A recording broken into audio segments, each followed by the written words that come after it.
Good morning, everybody, and welcome to today's devotion for January 9th.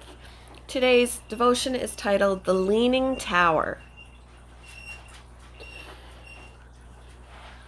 The Bible reading is from Matthew chapter 7, verses 24 to 27. Anyone who listens to my teaching and follows it is wise, like a person who builds a house on solid rock. Though the rain comes in torrents and the floodwaters rise and the winds beat against that house, it won't collapse because it is built on bedrock. But anyone who hears my teaching and does not obey is foolish, like a person who builds a house on sand. When the rains and floods come and the winds beat against that house, it will collapse with a mighty crash. You've probably heard of the famous Leaning Tower of Pisa in Italy, but have you heard of the Leaning Tower of San Francisco? It's called the Millennium Tower.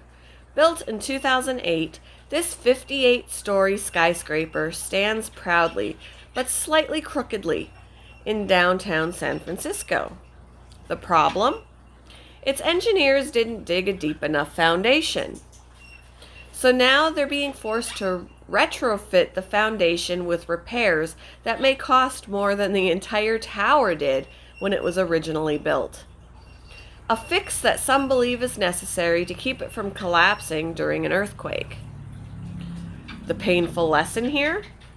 Foundations matter. When your foundation isn't solid, catastrophe could ensue. Jesus taught something similar near the end of his Sermon on the Mount. In Matthew 7:24 to 27, he contrasts two builders, one who built on a rock, another on sand. When a storm inevitably came, only the house with a solid foundation was left standing. What does this mean for us? Jesus clearly states that our lives must be built through obedience and trust upon him. When we rest in him, our lives can find solid ground through God's power and unending grace. Christ doesn't promise us that we'll never face storms, but he does say that when he's our rock, those storms and torrents will never wash away our faith-fortified foundation in him. How has your faith helped you to weather the worst storms you've faced? What are some practical ways you can strengthen your faith each day? Thank you for joining me for today's devotion, and I hope you all have a wonderful day.